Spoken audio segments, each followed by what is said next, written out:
75 days prior to termination? Yes. Now, it only took a day and a half to come up with a tentative agreement in the last. Yes. Why are we always extending our contract and losing our retro pay? That's one concern of mine. How can we prevent that from happening? Because in this case, we lost at least 2 months of retro pay. And that goes back to my question that you didn't really answer. No, and why? I mean, okay. I said this to somebody who was, I'm not trying to be facetious about it. I wasn't there when the electric discount was put into place for all the employees. I wasn't there. And I wasn't there when it was taken away. Okay? So I would love to take credit for the part that when it was put into place, I guess that was like 30, 40 years ago or whatever, right? But I can't because I wasn't there.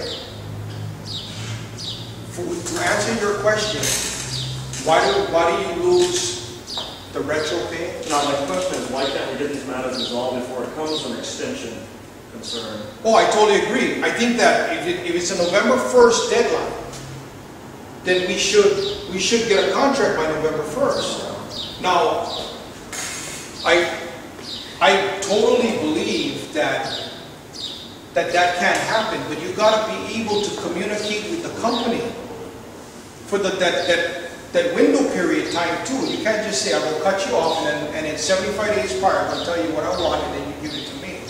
Because it doesn't work that way. You gotta establish a relationship first with the company. Doesn't mean that you're going to jump in bed. But trust me, I ain't jumping in bed with the company. But what I'm going to do is I'm going to establish a professional relationship with the company. So that way they understand that the employees of Maui Electric, Hawaii Electric Light Company, and Hawaiian Electric all deserve a living wage. They all deserve wages and benefits that are industry standards. That's what they deserve. Not you guys know. I mean, you guys know. You're down $7. You guys know that. You guys are down $7 on the journeyman rate. We're 11 out of 14. Think about it. When I left here, you guys are right there. Crybabies, bro. Understand? But you guys are right there.